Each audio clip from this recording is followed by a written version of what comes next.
culto a te. Ringraziamo per la tua presenza, ringraziamo per la presenza del tuo Spirito Santo. Ringraziamo a te, Signore, per la manifestazione del tuo amore qua. E ora con la tua parola.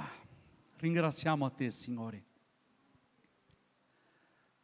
Ascolta la nostra preghiera. Apri i cieli e lavora in mezzo a noi, Signore.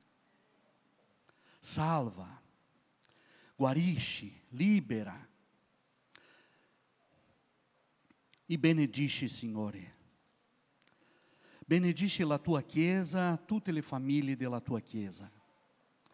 Benedici tutti quelli che sono qui e benedici anche coloro che ci guardano su internet. Apri i nostri occhi per ascoltare la voce del tuo Spirito Santo. Aspettando, Signore, il ritorno di Gesù Cristo con una vita di santità, testimoniando del tuo amore per l'Italia. In nome di Gesù Cristo, Signore, continua in mezzo a noi. Amém, Gesù. Amém. Glória a Dio.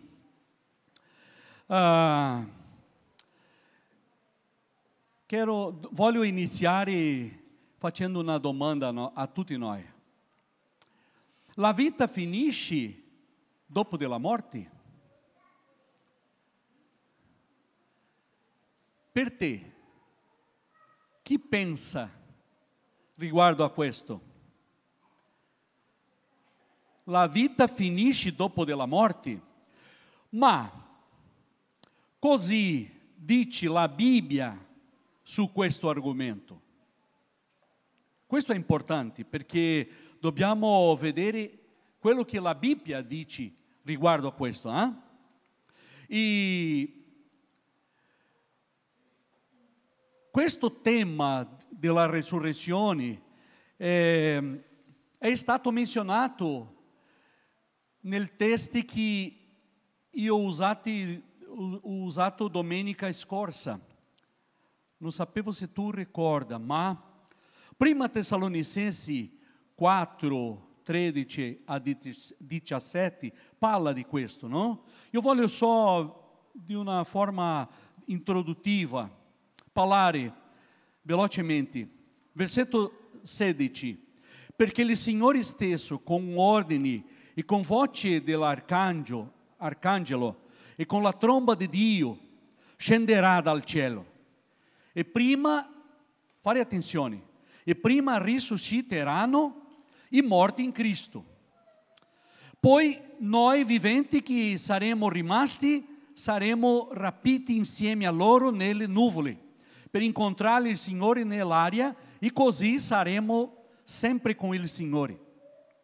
Questo è il testo che usiamo domenica scorsa. Un altro testo che parla della stessa cosa è Gesù parlando in Giovanni 5, 28 e 29. Non vi meravigliate di questo, perché l'ora viene in cui tutti quelli che sono nel tombi udranno la sua voce e ne verranno fuori. Quelli che hanno fatto il bene in resurrezione di vita. Fate attenzione, Quello che hanno fatto il bene in resurrezione di vita e quello che hanno fatto il male in resurrezione di giudizio. Questo, quando Gesù parla di questa resurrezione dell'uomo in generale che è morto, sia un uomo giusto o un impio, sta dicendo quelli che hanno fatto il bene risorgeranno in vita, quelli che hanno fatto il male risorgeranno in resurrezione di giudizio. Con questi soli testi possiamo dire già, La vita non finisce dopo della morte. Solo con questo testo. La Bibbia parla di questo argomento e conferma che la vita continua dopo della morte. Perché coloro che sono morti in Cristo escono di uno stato intermedio e sono risorti. I vivi saranno catturati e trasformati per incontrare il Signore nell'aria e stare con Lui per sempre. È questo. In conclusione, la Bibbia parla di un stato di eternità, sia per i santi che per i malvagi. Questo è importante. E per comprendere la dottrina della resurrezione, dobbiamo conoscere la natura umana prima. E il primo testo che voglio usare oggi è 1 Tessalonicensi 5:23.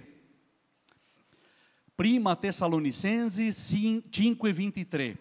La parola di Dio in questo testo dice così: Or il Dio della pace vi santifichi Egli stesso completamente, e l'intero essere vostro, lo spirito, l'anima e il corpo, sia conservato irrepreensibile per la venuta del Signore nostro Gesù Cristo. La medicina e la psicologia affermano che l'essere umano è solo corpo e anima. Há un termo che fa questa definizione, dicotomia. Ma la Bibbia, riguardo a quello che hanno letto, parla della tricotomia umana. L'uomo è tricotomico, cioè essere umano è tre in uno, riguardo a parola di Dio. Spirito, corpo e anima. E gli animali sono guidati dai loro istinti. I loro comportamenti sono il risultato delle loro disposizioni innate e seguono un schema secondo le specie. Non hanno capacità, per esempio, di riflettere sulla loro esistenza. Tu e io, tu non sei un prodotto dell'evento causale, incerto, imprevedibile o evoluzione delle specie, come tante volte hanno ascoltato. Qui voglio aprire un parentesi, soprattutto quando qualcuno parla dell'uomo delle caverne, perché parlano della evoluzione dell'uomo. La Bibbia è molto chiara quando dice che Adamo e Eva erano esseri umani perfetti al momento della loro creazione e che non si sono sviluppati in alcun senso da forma di vita inferiori. La Bibbia descrive un periodo traumatico di sconvolgimento che sulla terra, per esempio il diluvio. Genesi capitolo 6-9 parla di diluvio. Durante quella intera civiltà fu completamente distrutta, ad eccezione di 8 persone, secondo la Bibbia, Noè e la sua famiglia. E gli umani furono costretti a ricominciare. È in questo contesto storico che alcuni studiosi ritengono che gli uomini vivessero nella caverna e usassero strumenti di pietra, per esempio, ma non erano primitivi, semplicemente non avevano niente, perché la vita stava cominciando. Qui chiudo la parentesi, ok? E continuando a parlare della natura umana, tu non sei solo un animale razionale per distinguere tra irrazionali, l'irrazionale. Hai capito? Tu non sei solo un animale razionale per distinguere tra irrazionali. Perché tu sei un essere creato a immagine e somiglianza di Dio.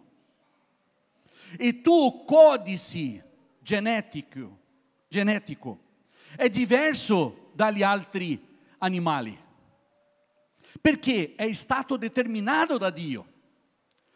L'uomo ha studiato negli Stati Uniti. Francis Collins era il direttore di questo progetto, 15 anni per studiare il genoma umano.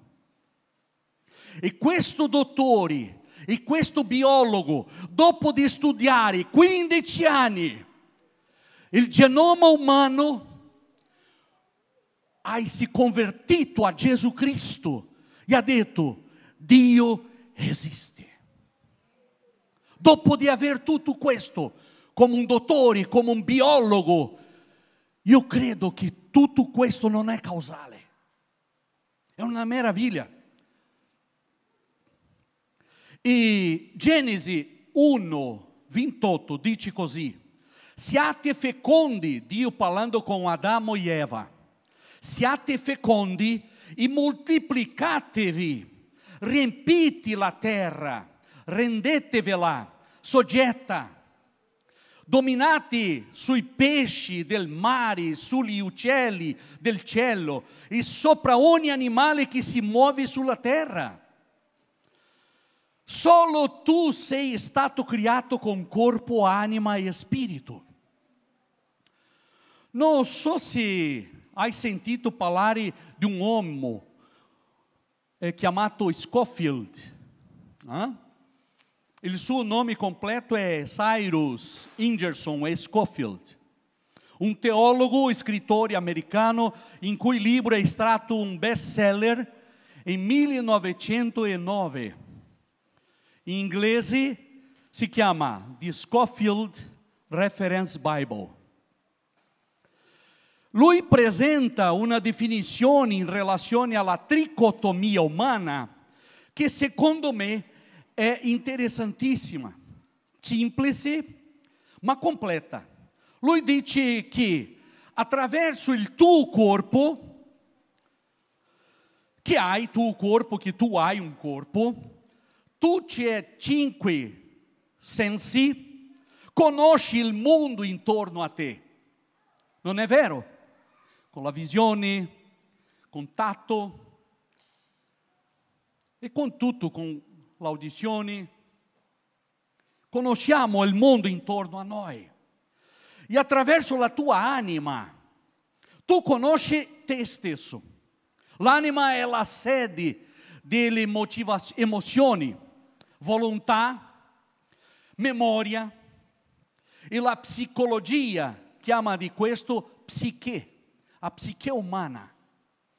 Come definisce la psicologia? Ma la Bibbia parla dello spirito. Attraverso il tuo spirito, non Spirito Santo, ma attraverso il tuo spirito, che si chiama pneuma, è la sede della coscienza morale e della comunione con Dio. Questo è importante. È associato alla vita che precede da Dio. Voglio ripetere questo perché è importantissimo. Attraverso il tuo spirito, che è la sede della coscienza morale e della comunione con Dio. Questa parte in noi è associata alla vita che Dio ha dato a noi.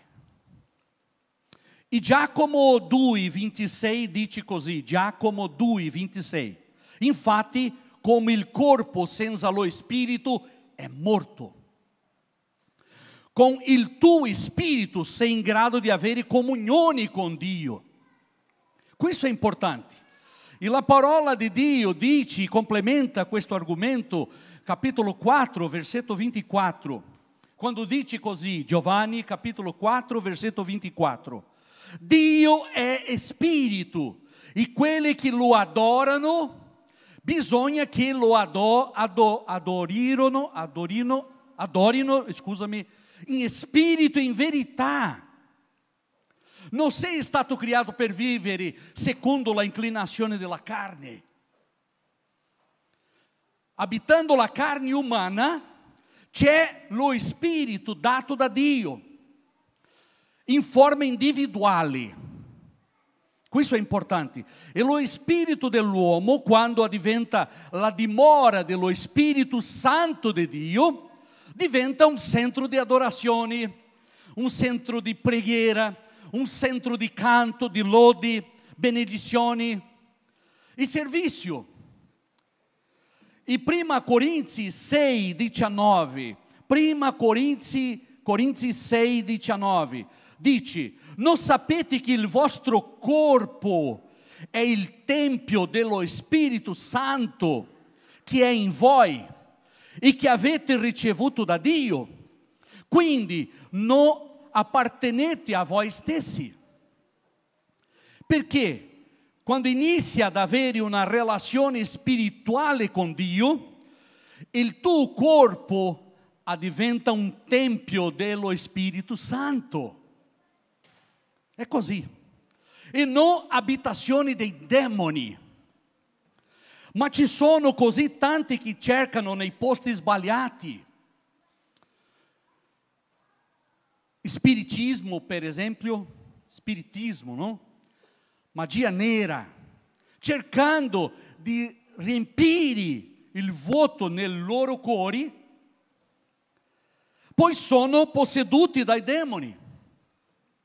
Ma Dio non ha fatto questo. In Romani 8,16, Romano 8,16 dice a noi: lo Spirito stesso attesta insieme con il nostro spirito che siamo figli di Dio. Voglio ripetere questo perché è un versetto più importante per te e per me. Romani 6,16. 8,16. Grazie, Dea. Non è 16, è 16. Romani 8,16. Lo Spirito stesso attesta insieme con il nostro spirito che siamo figli di Dio. Possiamo quindi concludere che sei stato creato per la vita, per la santità, per il vero amore. Sei stato creato per la lode della gloria di Dio, per avere comunione con Lui. Questo è importante. L'uomo senza Dio non è felice. Questo è il motivo per cui Gesù è venuto, per ristabilire la comunione tra l'uomo e Dio, perché la vita senza Dio perde il suo significato. La vita senza Dio perde il suo significato. Ma la domanda è: chi domina il tuo essere? Io ho bisogno ripetere questa domanda a te, perché voglio la tua attenzione. Chi domina il tuo essere? La tua anima o il tuo spirito? Se è il tuo spirito, allora sei nello spirito di Dio. Se invece è l'anima, avrai una disposizione per la carne, se no è soggetta a Dio. Questo è pericoloso. Un'altra parola, la carne può allontanare lo spirito di Dio e la nostra anima è controllata dai desideri carnali. Con l'ingresso del peccato nel mondo, l'anima nella sua natura caduta ha già la tendenza di essere a andare contro lo Spirito di Dio. E il desiderio dello Spirito Santo è di aiutarci a essere liberi del peccato. Perché la promessa di Dio è questa: se siamo guidati dallo Spirito Santo, non adempiremo i desideri della carne. Questa affermazione è meravigliosa. Questa condizione può essere una realtà nella tua vita. Basta decidere di cercare lo Spirito Santo in preghiera. In Romani 8:26 dice: allo stesso modo ancora, lo Spirito viene in aiuto alla nostra debolezza, perché non sappiamo pregare come si conviene, ma lo Spirito intercede Egli stesso per noi con sospiri ineffabili. Meraviglioso questo testo. L'unico modo per l'anima di essere soggetta a Dio è attraverso lo Spirito, quando è in comunione con lo Spirito di Dio. Questo è importante, per essere guidata da Lui. Ricordiamoci che la carne combatte contro lo Spirito contro la carne. Galati, io no, io ho visto che Galati era sbagliato, io ho detto Galati, ma è Galati, per me Galati è meglio. Galati 5, 16 a 24, 16 a 24. Il mio suggerimento è che tu lega questo testo a tua casa, a casa tua. Citerò solo il versetto 16. Gli dico: camminate secondo lo Spirito e non adempirete affatto i desideri della carne. 17. Perché la carne ha desideri contrari allo Spirito e lo Spirito ha desideri contrari alla carne. Parlando dello Spirito Santo qua, non è lo Spirito di un uomo. Sono cose opposte tra di loro, in modo che non potete fare quello che vorreste. Dobbiamo fare molta attenzione a questo testo. Dipendendo dalla nostra decisione, dipendendo del nostro comportamento davanti a questa verità, la nostra vita cambierà. O in santità o in giudizio. Dobbiamo essere consapevoli del potenziale della carne, in quanto può portarsi a fare ciò che non dovremmo fare. Questa è una battaglia in corso dentro di noi mentre siamo su questa terra.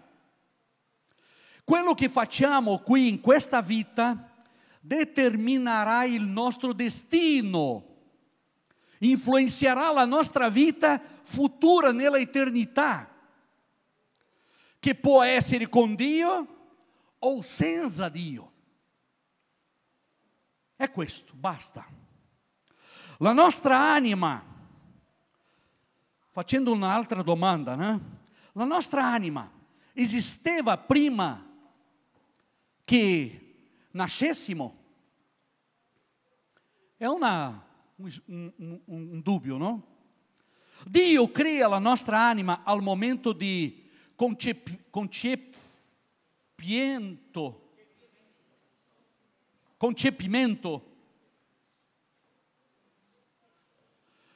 Voglio dire che ci sono tre correnti teologiche che cercano di definire questo argomento. Non è facile, ma non voglio parlare di questo.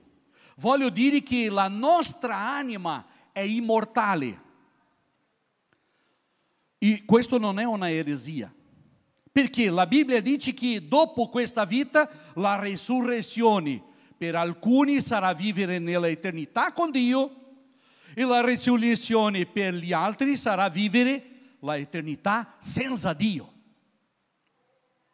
Ma possiamo certamente dire, l'anima è stata creata, ma dopo la sua nascita, non importa come Dio ha fatto questo, non cesserà mai di esistere.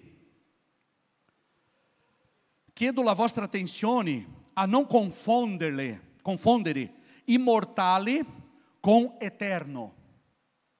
L'anima non è eterna, perché eterno è tutto ciò che non è stato creato, perché è sempre esistito, esistirà e non è nato.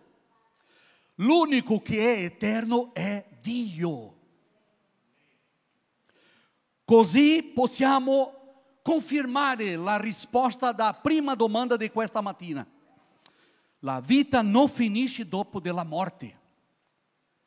Perché tante persone pensano che quando una persona muore è finito. No. E spero che tu abbia già almeno un concetto di base di cosa sia la natura umana. Ciò che essere umano è un essere creato da Dio con corpo, anima e spirito, ok? Ma una seconda questione è comprendere il concetto di morte in senso biblico. È per questo che voglio parlare di morte. Proprio come la Bibbia ci rivela il pieno significato della vita, ci rivela anche il significato della morte. E adesso abbiamo 3 situazioni. E vieni con me. Quando era in mio corso di ingegneria, in una materia di calcolo, la professoressa dizia: siete con me? No, erano tutto perso. Ma per favore, siete con me adesso. La morte fisica non è estinzione, ma la morte fisica è la separazione della parte spirituale del corpo. Si verifica nella morte della persona. C'è una disconnessione tra la parte spirituale e il corpo. Non voglio parlare di quello che hanno tornato, stato di coma. Questa è una grande storia, lunga storia. Ma Eclesiastes 12:7 dice, Eclesiastes 12:7, alla polvere ritorni alla terra, e come era prima, e lo spirito torni a Dio che lo ha dato. Il corpo ritornerà alla terra. La porzione individuale dello Spirito di Dio ritornerà a Dio. E l'anima è un'altra storia. Ciò che è importante è sapere che la morte fisica è la separazione tra la morte spirituale e il corpo.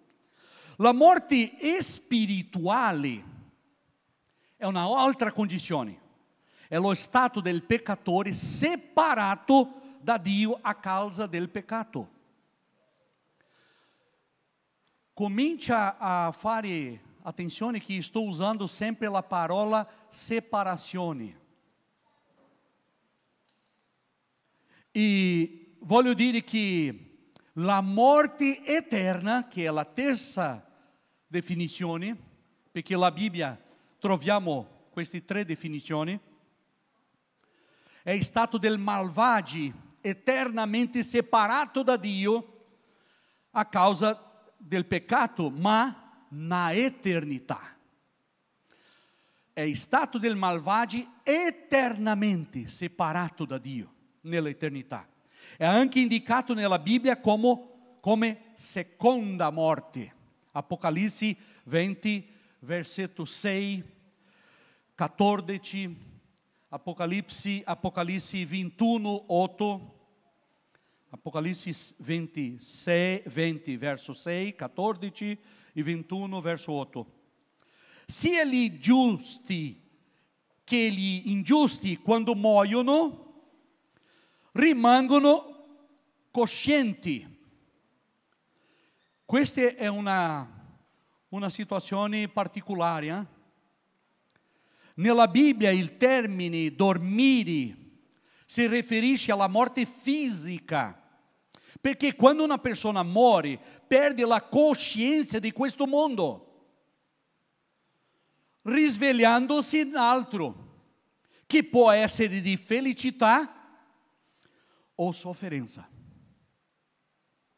Nella Bibbia morire è chiamato dormire, perché un giorno tutti i morti saranno fisicamente svegli. Come ho letto all'inizio di questo messaggio. Questi concetti ci aiutano a comprendere l'opera fatta da Gesù. Questa è la parte più importante di questa predicazione. Perché? Perché Romani 6,23 dice così, Romani 6,23, perché il salario del peccato è la morte. Adesso sappiamo il significato di morte. Cioè, l'Apostolo Paolo spiega che il peccato ha la ricompensa della morte, che è la separazione di Dio, a perdita di comunione con Dio. Questo è morte spirituale. Perché morte in senso biblico non significa estinzione come pensiamo. Una persona è morta, è finito. No. Ma la morte só esprime una cosa: separazione. Ebrei 9:22 parla di questo, quando dice: senza spargimento di sangue non c'è perdono dei peccati. E Gesù non è andato alla croce solo perché era stato escluso dagli ebrei.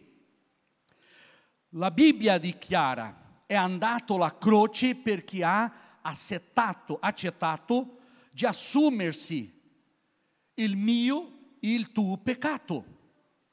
E nella crocifissione, quando Gesù sta morendo, troviamo nella Bibbia qualcosa che attira la nostra attenzione.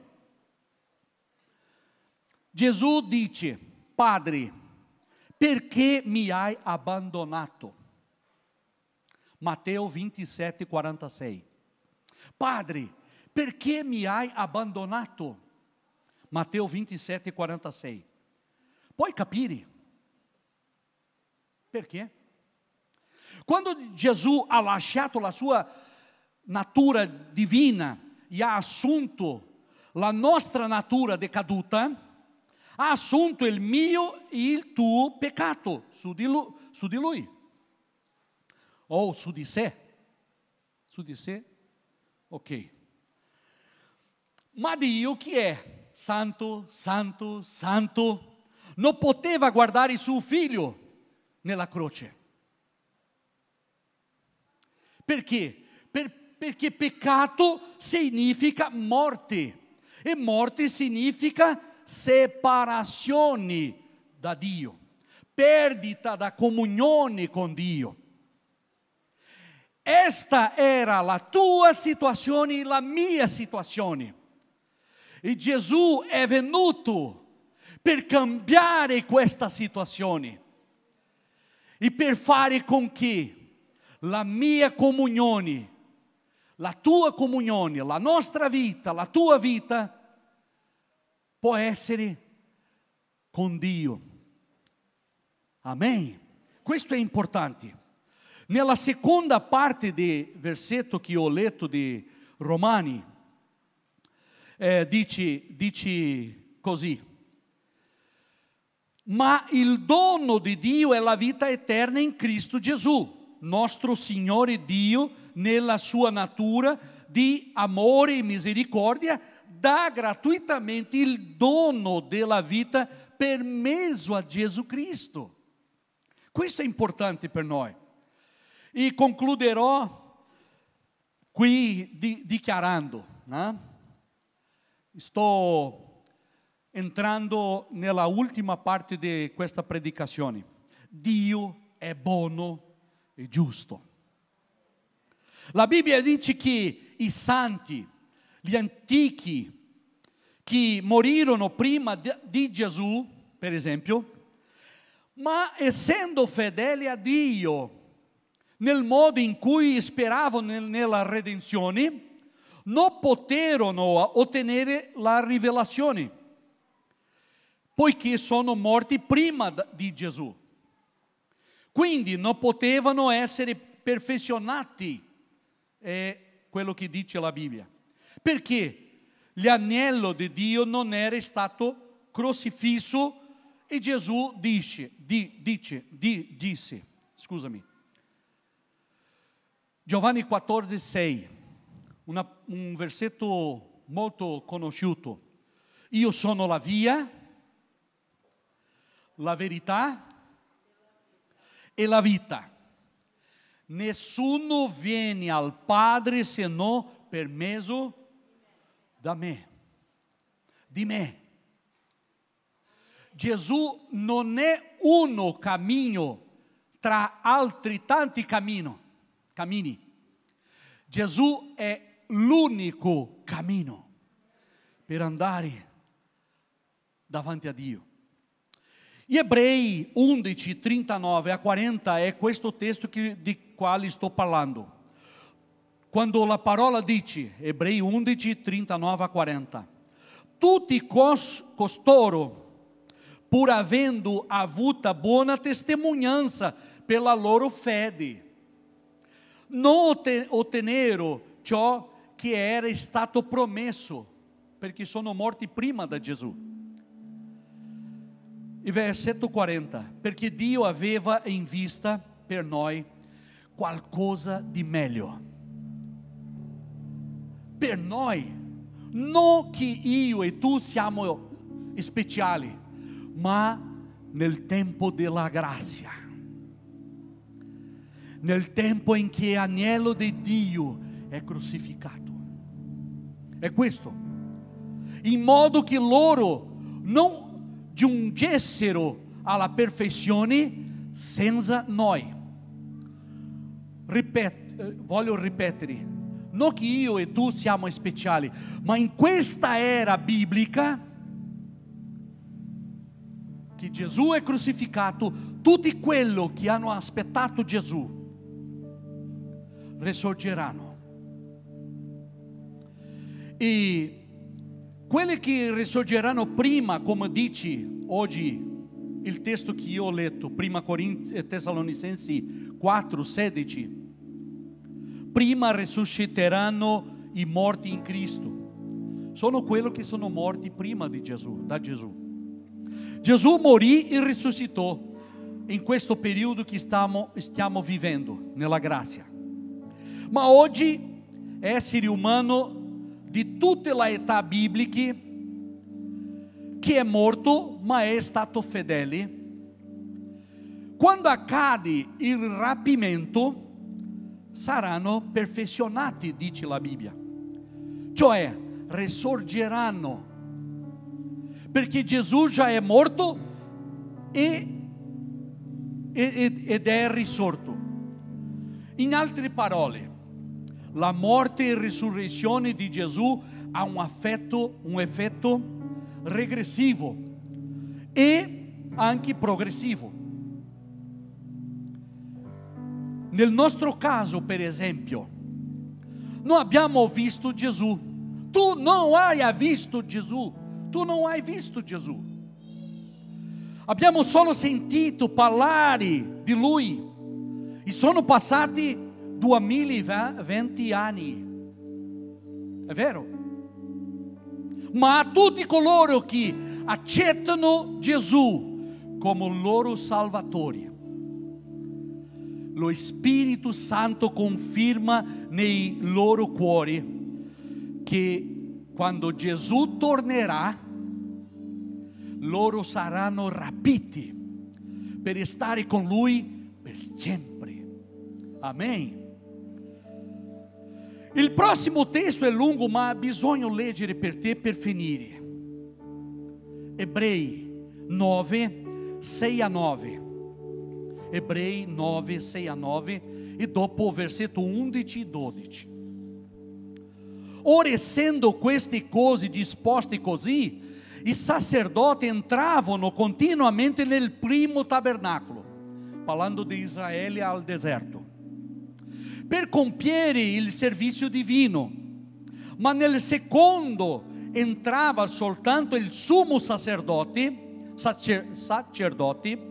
e in Santi di Santi, che era altra parte, una volta all'anno, non senza sangue, che gli offriva per se stesso e per i peccati di ignoranza del popolo.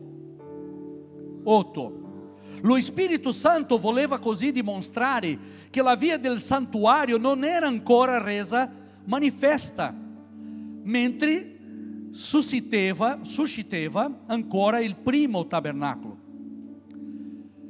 il quale è una figura per il tempo presente. Ora in esso venivano offerti doni e sacrifici che non potevano rendere perfetto nella coscienza colui che faceva il servizio divino. Versetto 11 per finire.